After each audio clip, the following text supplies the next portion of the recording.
Shalom. I would like to start off by giving no praises, honor, and glory to Yahweh, Ba'Hashem, Yahweh Shai, Ba'Hashem, Kakwadash. Double honors to my apostles and elders of Great Millstone, and also the bishops from CT. Shalom to the brothers out in the four winds, personal a word of sincerity and truth. Shalom to the firm believers of Yahweh, Ba'Hashem, Yahweh Shai. And, I'm just getting out the sauna not too long ago, and right before I went to bed, thinking about certain things, and one of the things I thought of was a fool uttereth all his mind. And once that type of something when I thought about that, and it just wound up sending me down another rabbit hole of a bunch of other thoughts. And then I thought of a scripture, and I wound up I didn't know where it was necessarily at, so I wound up looking for it, and I of course gotta read. So when I was reading, I was like, it was so enlightening. When you look up something and you wind up looking up a word for here, and so I figured, whoever this may help, here you go. This is Sirach, or Ecclesiasticus 20 verse 1. There's a reproof that is not comely. Again, some men holdeth his tongue, and he is wise. Yeah, because sometimes you may get talked to roughly, wherever the case may be, but sometimes, it's wise to hold your tongue, depending upon the situation. All right, and, I'm going to jump around in Sirach, the 20th chapter, and wherever the Spirit guides me, we're going to do that. I only got something like 2 more other scriptures. I was going to jump down to verse 5. It says, there is one that keepeth silent and is found wise, and another by much babbling becometh hateful. Some man holdeth his tongue because he have not to answer, and some keepeth silence, knowing his time. Yeah, and you got to know your time when to speak. The scriptures talk about making occasion. When there's a time or occasion to do good, do it. Somewhere in the 4th chapter, Sirach, the 4th chapter, it says, a wise man will hold his tongue till he see opportunity, but a babbler and a fool will regard no time. And that's the thing, man. A lot of dudes come up to the camp, or even in the world, being abrupt, rude, and things of that nature. And that's foolish, for the most part, especially if you don't have no type of authority, or maybe something needs haste, but you can always tell from the scriptures, and then living through experience and being able to judge and filter things through the scriptures and your past experiences.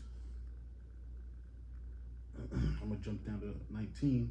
It says, because the whole chapter is good. I could read the whole thing, but I just wanted to get a few points and then grab another few, and then I'll close it out. It says, an unseasonable tale will always be in the mouth of the unwise. Just in case I quoted, this is Sirach 20 and verse 19. An unseasonable tale will always be in the mouth of the unwise. A wise sentence shall be rejected when it cometh out of a fool's mouth, for he will not speak it in due season. And that's the thing, man.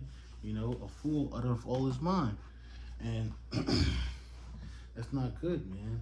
Because then you disrupt, or you quench the spirit. When you abrupt like that, or wait, yeah, because you trying to talk about something that you heard of, or you didn't do no research. Research is like another word for building. Okay, and you heard something and you want to say it just because you think it may pertain to it, but then whole time you're just shooting a shot that doesn't necessarily need to be shot, and you don't even got the ball, so they're looking at you weird. Let me get that. I know it's 29, but I'm not sure exactly where it's at.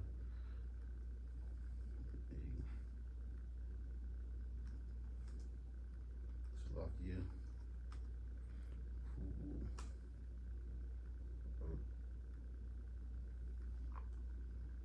Yeah, 11. Quick, let's get that real fast. So this is Proverbs 29.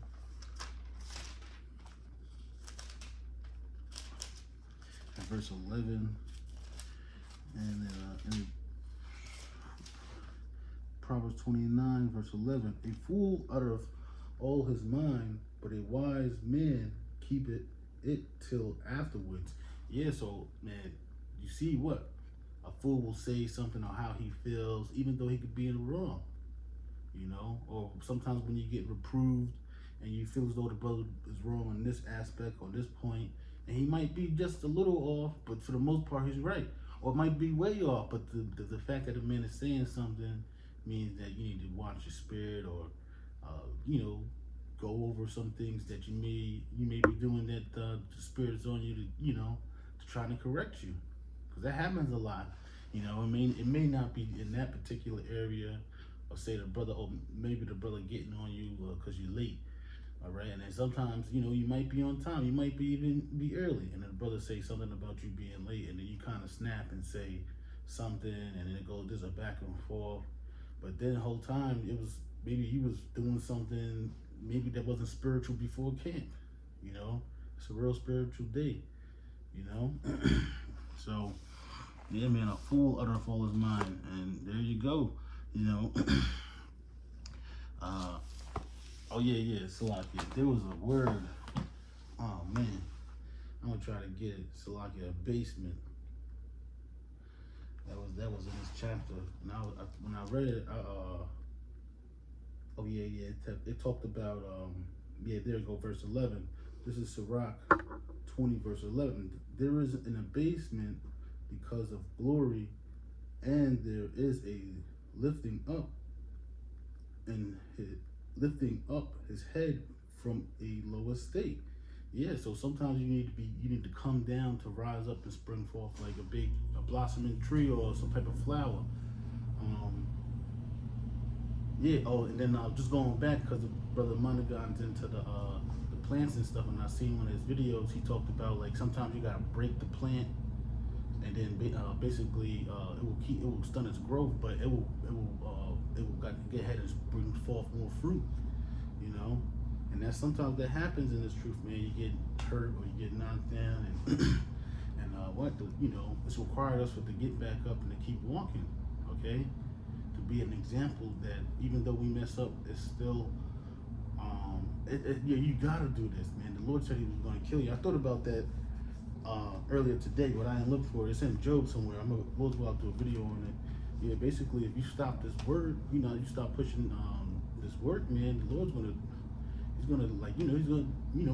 He's gonna put you out, take your lights out, man. Take that, and nobody wants that, man. There was one more, but I didn't highlight it. But I'm gonna read a little and try to find some, because I thought that, whoever this may help, because it definitely helped me just to keep in mind of the Lord, daily, hourly, as much as you can, Because in that time come, I was watching the brothers from Silver Spring. He was just talking about when your hell comes or your calamity comes, what are you gonna do? Like, you gonna run to your gods? They're not gonna run to their gods, man. They don't have no gods. They gonna all say, "Oh my God," and Jesus Christ. That's all you hear, man. And these people don't even go to church. Oh my God! I seen a video the other day. An avalanche was coming down. He's sitting there recording it, and it got so bad that it came, like, it was coming quick too. You can't run from the avalanche. And then what he say? Oh my God! I was like, dude, don't even probably believe in God. Right, but continue on, getting back to the wisdom. I'll just start at so like there was some more on 11. I'll start at 10.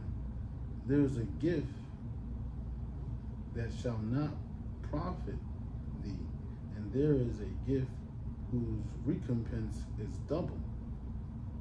Yeah, and you know what? When I read that, I thought about the chip, man. People think this gift is going to be profitable towards them, but at the end, it's not. And then now they're going to have to die a horrible death. Okay? I've read this already. There is an abasement because of glory, and there is that lifted up his head from a low estate. Oh yeah, and here goes the word abasement. Wow, yeah, so basement, this is where I'll give you the Google. This is a basement. It says the action or fact of abasing or being abased, humiliation or degeneration, no, degradation. So I can't look this real quick. Nah, I probably didn't say it the best. Degradation. Degradation, Salakia. You have to look that up. But this is a basement on etymology, Etym Online. It says embracement, dare, fear, sentence. It says action of lowering in price, medieval. It says action of lowering in rank, condition of being abased. When I read that, I was like, man, everything is spiritual, man. Because in this truth, man, you learn how to be a base. You know how to, you know how to be a base, man. You know how to be esteemed and know how to be a base, man. Paul said that. It's beautiful that we learn it too, because then, we can live a more balanced life. But yeah, it says there is, yeah, but I'm gonna finish it here because going back to that gift, right? And I highlighted it and actually put it in Timothy's too, talking about that gift. I'll just read this part here and I'll close it. He that tilleth his land will increase his heap, and he that please great men shall get prudent from inquieties.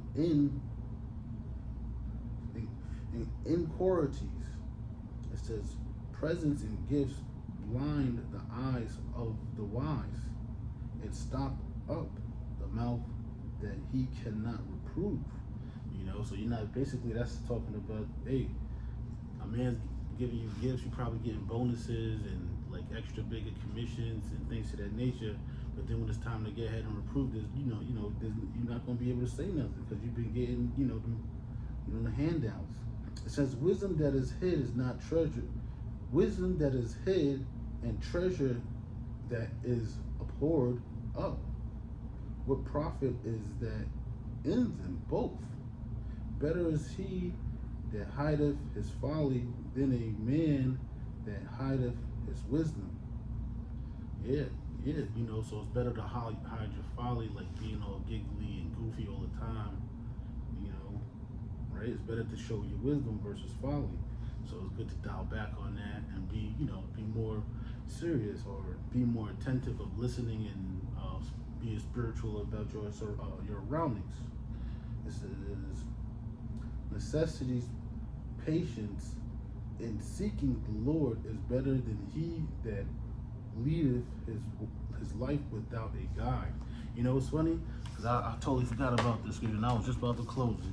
And not just remind me, you live your life without a guide. What you like a ship, no destination. You just lost that sea. You might think you're not lost, but you're totally gone. All right. So this is John 15 verse 20. It says, "Remember the word that I said unto you. The servant is not greater than his Lord. If they have persecuted me, they will also persecute you. If they have kept my saying, they will keep yours also." And that's why, the Lord got us teaching, because we're keeping Yahushua saying. So what they're gonna hear, they're gonna keep our sayings. So that's why brothers talk about doing videos and being attentive and just being more sharp. Scriptures talk about that. It's a rocket prologue. And Yahushua was persecuted, so we're gonna be persecuted too. And I gotta bring it up before I close. This is because he had said, like I said before, in John the 15th chapter. So this is John 13, verse 16. Let me just read at 14. If I then, your Lord and Master, have washed your feet, ye also ought to wash one another's feet. For I have given you an example. So yeah, the Lord has given us an example. So that's what going back to the 15th chapter. What he he's Salakia. Going back to Salakia Sirach, the 20th chapter, the last verse 32. Sirach 20 and 32. But to live your life, you gotta live your life with a guide, and this is our guide. And now we're following Yahweh Shai, and what these people are gonna follow us. Whoever got the ear to hear. And it says, for I have given you an example that ye should do as I have done unto you. Verily, verily, I say unto you, the servant is not greater than his Lord. So, hey, that goes hand in hand with John 15 and 20. Okay, so I hope you was edified, motivated, or just, waking up, got more spiritual awakening. I want to give all praises, honor, and glory to Yahweh, by Hashem Yahweh Shai, by Hashem Kakwatash. Double honors to my apostles and elders. Rel, Shalom, salutations to the brothers out there in the four winds, pushing the word in sincerity and truth. Shalom to the sincere believers, the firm believers of Yahweh, by Hashem Yahweh Shai, the ones that are looking to keep the living. Shalom.